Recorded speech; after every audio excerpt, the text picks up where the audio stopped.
इस वक्त हम अडयाला जेल के बाहर खड़े हैं और मेरे साथ फार्म 45 के जो MNA हैं अफजाल अजीम पाठ साहब और हमारे हीरो फतह बरकी साहब मौजूद हैं। आज की सूरत हाल मैं आपके सामने रखना चाहता हूं क्योंकि खान साहब का मुझे जो ही पैगाम मिला तो मैं इंतज़ार कर रहा था कि उस लम्हे तक हम गेट के बाहर खड़े रहें। वो कहते हैं ना कि आखिरी दम तक कि पूरा इंतज़ार करें ताकि कोई बहाना ना बच जाए और हम अगर कोई प्रेस कॉन्फ्रेंस करें और फिर उसके अंदर ये जवाब ना लेकर आ जाएं कि जनाब ये तो झूठ बोल रहे हैं। अच्छा, सुबह 9 बजे का टाइम, आपको पता है कि आज 2 समातें थी, एक 9 मई के हवाले से केसेस और सेकंड थी अलकादर ट्रस्ट केस। तो सुबह 9 बजे से लेकर अब हो गए 2 बजे, 9 और 3 12, 12 और 2 5 घंटे मुसलसल हमें वहाँ पर एक अडयाला जेल के बाहर एक शेड है जिसके ऊपर लोहे की छत है, उसके नीचे 5 घंटे हमें बिठाए रखा है और हमें अंदर नहीं जाने दिया।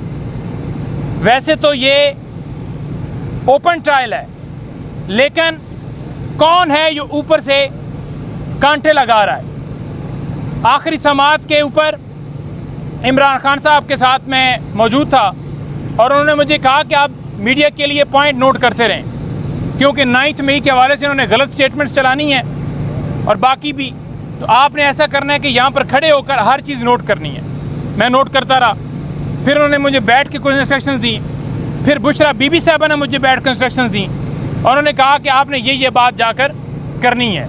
तो मैंने आकर बात की और मैंने उसके अंदर बड़ा खुलेआम बताया कि इस तरह से हमें हर्डल्स आई और खान साहब ने बड़ा वाज़ेह तौर पर हमारे साथ खड़े होकर कहा कि क्यों कर्नल साहब कंट्रोल कर रहे हैं, क्यों सारी चीज़ों को वो कंट्रोल करके चाहते हैं कि जेल जो है उनकी मर्ज़ी के मुताबिक चले। उनकी क्या अथॉरिटी है यहाँ पर, उनका क्या काम है कि वो वकीलों की तजलील करें। आज भी उन्होंने मुझे कहा कि आपने जाकर बात करनी है और मुझे मैसेज आया। तो मैं आपको वाज़ेह कहना चाहता हूँ कि जब नैब के प्रोसिक्यूटर वकील जाते हैं उन्हें प्रोटोकॉल हासिल होते हैं, उनकी गाड़ियाँ अंदर जाती हैं, 12 हो 14 हो 16 हो 18 हो, किसी वकील के ऊपर पाबंदी नहीं है और गाड़ियों में अंदर जाते हैं। हमें शेड में बिठाए रखते हैं, हमें अंदर नहीं जाने देते। और ओपन ट्रायल के हवाले से पहले भी हम हाई कोर्ट के अंदर गए और हाई कोर्ट ने यह कहा कि किसी सूरत ये ओपन ट्रायल नहीं है और उस वजह से वो जो सारी प्रोसीडिंग थी वो नल एंड वाइड हुई और अब ये दोबारा उसी तरह से नामालूम लोग कौन हैं। हमारे लोग वहाँ पर, वो आमर वज़ीर है और हमारे PTI के वर्कर वो आए हुए थे, नादिया खटक है, बाकी हैं, लेकिन अंदर नहीं जाने देते। और नामालूम लोग पत्नी कौन है, वो कहते हैं जी हम PTI से हैं, हम तो नहीं जानते उन्हें। किसने आपको भेजा है, किधर से आपका PTI से ताल्लुक है। हम उनसे कहते हैं कोई एविडेंस दिखा दें, कोई उनके पास आज तक तस्वीर नहीं होगी और वो वहाँ पर आकर समाज में बैठे होते हैं। इसके अलावा जो खान साहब ने मुझे कहा कि आप जो है वो जाकर नईम को कहिएगा कि ये बात करें जो इस वक्त IPPs का मसला है। खान साहब बड़ा कंसर्न है इस हवाले से कि अवाम बिजली के बिलों से तंग है, अवाम बिजली के बिल नहीं अदा कर पा रही। आज जो मुलाजम जिसकी 20,000 तनख्वाह है वो 30,000 बिल कैसे देगा। बच्चों की फ़ीस है, आपका हेल्थ का मसला है, आपने खाना खाना है, आपने अपनी फैमिली को पालना है, आगे अपने बच्चों की शादियां करनी, कैसे वो सारी चीज़ें मैनेज करेगा। तो ये जो पहाड़ बिजली के बिलों की मद में गिराए जा रहे हैं, वो बिजली की हम पेमेंट करते हैं जो कि हम बिजली इस्तेमाल ही नहीं करते। उन्होंने बड़े गहरे कंसर्न की और उन्होंने कहा कि आपने जाकर करना है कि काजी फाइज़र साहब वो क्यों हमारे केसेस सुन रहे हैं। आज भी एक फ़ैसला आया है, उस फैसले के तहत उन्होंने 3 जो नून लीग के MNA हैं उनको बहाल कर दिया है। पहले इलेक्शन के अंदर डाका डाला गया, फिर उससे पहले आपको पता है कि बल्ले का निशान, और इलेक्शन से पहले इलेक्शन के बाद सारी चीज़ें पता है। फिर मखसूस नशिस्तें और जमातों को दी गई। फिर जब फैसला आया और फैसले के अंदर भी काजी साहब जहाँ पर खड़े थे आप सबको पता है, और अब एक्ट लेकर आए कि उस फैसले के ऊपर अमल दरामद ना किया जाए। साथ में हमारी सीटें जो हैं वो वापस ले रहे हैं। उनको ये है कि अगर ये फ़ैसला तो है, ये तो तहरीक इंसाफ के हक़ में हो गया है, बेसिकली तो इंसाफ के ऊपर फैसला हुआ है ना, तो वो ये समझ रहे हैं कि मखसूस नशिस्तों से इनकी तादाद जो है वो ना कहीं बढ़ जाए। और इधर से इनके MNAs जो हैं वो पहले तो हमने फार्म 45 के मुताबिक, सारे फार्म 47 के मुताबिक जिनको जितवाया गया, हमारे जो जीते लोग उनको हराया गया, फिर उन्होंने कहा कि मखसूस नशिस्तें और अब इस तरीके से वो कर रहे हैं। और 9 मई के हवाले से मैं बड़ा क्लियर करना चाहता हूँ, खान साहब ने कहा कि जिसने CCTV फुटेजेस चुराई वो 9 मई का असल किरदार है। और उन्होंने कहा कि माफ़ी वो मांगे जिन्होंने एक साबिक़ वज़ीर आज़म को इस्लामाबाद हाई कोर्ट से अगवा किया, फिर हमारे लोगों को शहीद किया, हमारे लोगों को ज़ख्मी किया, हमारे लोगों को पैरालाइज़ किया। और मैं 9 मई के हवाले से मैं आपके सामने एक दो चीज़ें रखना चाहता हूँ जो मैंने कल एक ट्वीट किया था।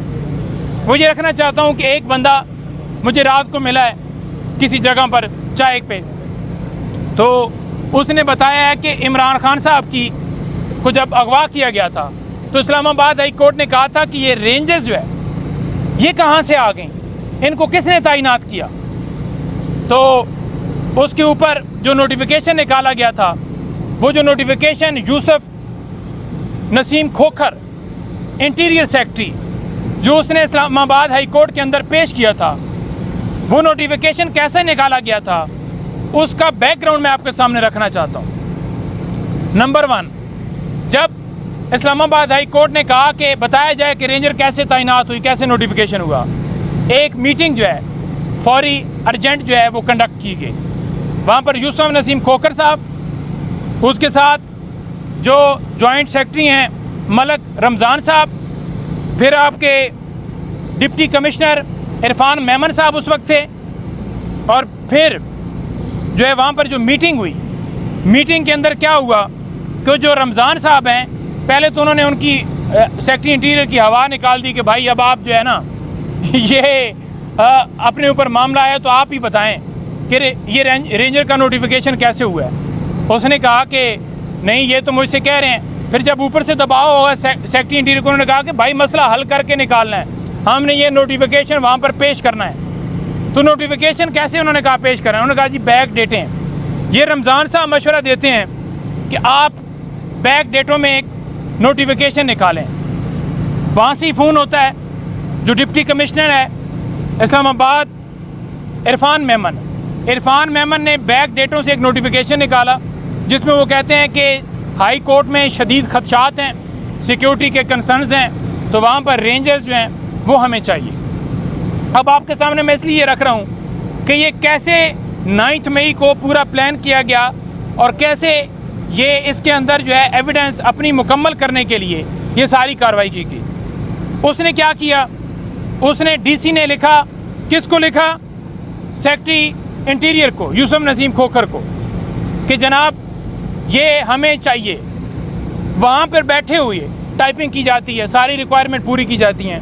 फिर उसके बाद वो लिखते हैं, लेटर लिखते हैं, जो जॉइंट सेक्रेटरी है उस वक्त मलक रमज़ान, जो आई थिंक सो अभी पेट्रोलियम में है, कि आप ये नोटिफिकेशन जो है ना ये हमें आया है और ये आप जो है ना इसको आगे प्रोसीड करें।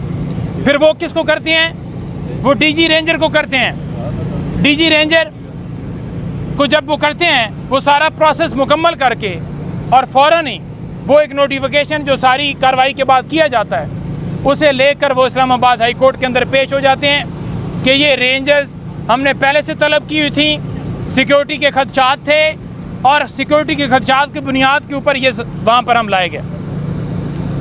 तो मैं आपको वाज़ेह कहना चाहता हूँ, इससे पहले जमान पार्क में 14 मार्च हमला हुआ, वहाँ पर भी रेंजर्स थी, किधर है नोटिफिकेशन, वो भी निकाल लें। फिर वो भी बैक डेटों का।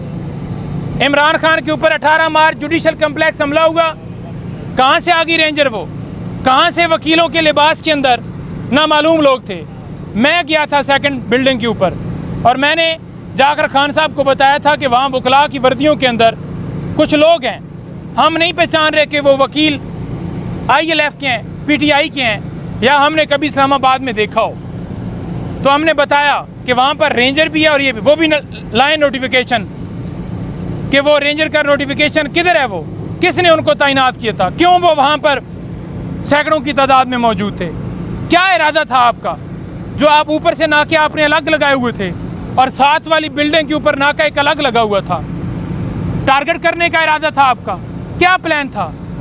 हम बिल्कुल कहेंगे कि उस वक्त भी ये एक साजिश रचाई गई थी, एक प्लान रचाया गया था। जैसे आपने देखा कि वजीराबाद हमला हुआ, उसी वजह से खान साहब वापस गए और वो भी कोर्ट की परमिशन से वापस गए, भागे नहीं। जो आज ये बातें करते हैं ना कि हाजिरी गेट पर किसी की लगाई गई है, तो बताएं बगैर तो तुमने हमले का वहाँ पर प्रोग्राम बनाया था। तुम लोग चाहते थे कि इमरान खान के ऊपर कातलाना हमला करके और उसे हटाया जाए, लेकिन अल्लाह ताला की जो ज़ात है वो बड़ी होती है, वो किसी को ज़िंदगी दे, मौत दे, इज़्ज़त दे, ज़िल्लत दे। उसने वज़ीराबाद बचाया और पूरी दुनिया में आज उसकी इज़्ज़त है और आप आज जलील हो चुके हैं। आज आप अपने वार्ड हार चुके हैं। आज पतन की अगर रिपोर्ट आती है, जो कौम की आखिरी उम्मीद था वो अपना हल्का हार गया है। 102% टर्न आउट किसी जगह पर आपने देखा है? ये कैसी मंतिक है कि एक जगह के ऊपर ही सूबाई हल्के में 41 टर्न आउट होता है और 102 नवाज शरीफ का होता है। जो कौम की आखिरी उम्मीद, वो जो अटारनी के ज़रिए जिसको बाहर से प्रोटेक्टिव बेल मिली थी, जिसके लिए बायोमेट्रिक इस्लामाबाद हाई कोर्ट के ऊपर पहुंची थी, वो आखिरी उम्मीद गंदी हो के हारी और फिर फार्म 47 के मुताबिक आपको बनाना पड़ा। और मैं आखिर में ये बात कहना चाहता हूँ कि कुफर का निज़ाम किसने कहा? ये मौला अली अलैहिस्सलाम ने, कि कुफर का निज़ाम चल सकता है। इमरान खान साहब भी ये हमेशा कहते हैं, लेकिन जुल्म का निज़ाम नहीं चल सकता। ये जो मर्जी है आप कर लें। ये वक्त जो है तारीख लिख रही है और ये कौम आपको कभी नहीं भूलेगी। कौम जानती है आपको और इसी वजह से आपको रिजेक्ट किया है। आज अगर आप बांग्लादेश में देखें तो वहाँ पर जो चीफ ऑफ आर्मी स्टाफ है वो आज अवाम की राय के साथ खड़ा है। तो अवाम की राय के साथ खड़ा हों, लोगों को दहशतगर्द ना कहें, लोगों को डिजिटल दहशतगर्द ना कहें, लोगों को ये ना कहें कि ये बागी हैं, ये गद्दार हैं। हम मुहिब्बे वतन पाकिस्तानी हैं। हम चाहते हैं कि हमारा मुल्क आगे बढ़े। हम चाहते हैं कि मुल्क के अंदर आज़ादी हो, हमारे इदारे आज़ाद हों, जजेस के घरों में कैमरे ना लगाए जाएं। हम चाहते हैं कि हमारी माएँ बहनों की इज्जत महफूज हो। हम चाहते हैं कि लोग आज चादर चार दीवारी का तकद्दुस पामाल किए जा रहे, ये बंद हो।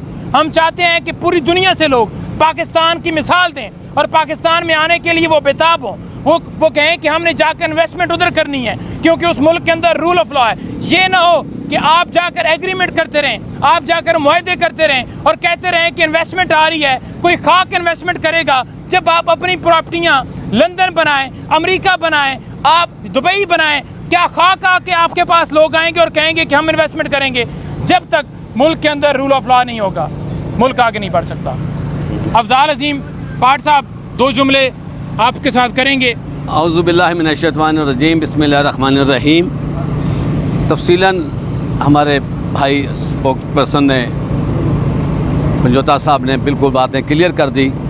गुजारिश सिर्फ इतने हमें कहना चाह रहा था कि आज की जो मुलाकात बड़ी अहम थी, इसलिए कल 13 अगस्त है और 13 अगस्त की रात को हमने एक परमिशन ली थी मेरी तरफ से। आज रिट पटिशन हाई कोर्ट में, लाहौर हाई कोर्ट में पेंडिंग थी। मैं एक कन्वेंशन करना चाह रहा था रात 12 बजे लिबर्टी चौक में। उसके लिए आज इन्होंने क्या किया, जिस जज ने आज प्रोसीडिंग करनी थी, डिप्टी कमिश्नर इंतज़ामिया को बुलाया हुआ था, आज वो छुट्टी पे चला गया था। हम सिर्फ, मैं खान साहब से ये बात करना चाहता था कि हमें परमिशन वो दें, हमें ना दें। हमने 14 अगस्त इस तरह नहीं मनाना कि सिर्फ झंडे और बाजे बजाकर। हमने 14 अगस्त मनाना है आज़ादी के लिए, कि अगर हम आज़ाद हैं तो हम मनाकर दिखाएंगे। और हमने इंशाअल्लाह ताला ये तहिया कर रखा था कि हमने आज खान साहब से इजाज़त लेने के बाद कल 13 अगस्त की रात 12 बजे से 14 अगस्त स्टार्ट हो जाएगा। हर हलके में, हर ज़िले में, हर तहसील में, हर गांव में 14 अगस्त इमरान खान के हवाले से मनाया जाएगा। बताया जाएगा कि पीटीआई इस वक्त कैद में है, पीटीआई का लीडर, इंटरनेशनल लीडर कैद में है, और हम उसको आज़ादी को सिर्फ बाजों की सूरत में या झंडे लहरा के नहीं, हम बताएंगे अवाम को कि यहाँ खुद खुदकुशियों पे मजबूर किया हुआ है। लोग बिलों के हाथों तंग हुए पड़े हैं। कानून नाम की कोई चीज़ नहीं है। आज 5 घंटे हमें बैठा के रखा हुआ है। मेरी सीट से अल्हम्दुलिल्लाह इमरान खान साहब ने 123 से शहबाज शरीफ को हराया हुआ है। शहबाज शरीफ हारा हुआ प्राइम मिनिस्टर बना हुआ है। पटिशन हमारी अपील सुप्रीम कोर्ट में पेंडिंग पड़ी हुई है, उसको नहीं निकाल रहे। 9 मई की मेरी अपील सुप्रीम कोर्ट में पेंडिंग पड़ी हुई है, उसको नहीं निकाल रहे। इनका सामने ये पता चल जाए। हम कहते हैं 9 मई सानिया नहीं, 9 मई साजिश है। पाकिस्तान जिंदाबाद, इमरान खान जिंदाबाद।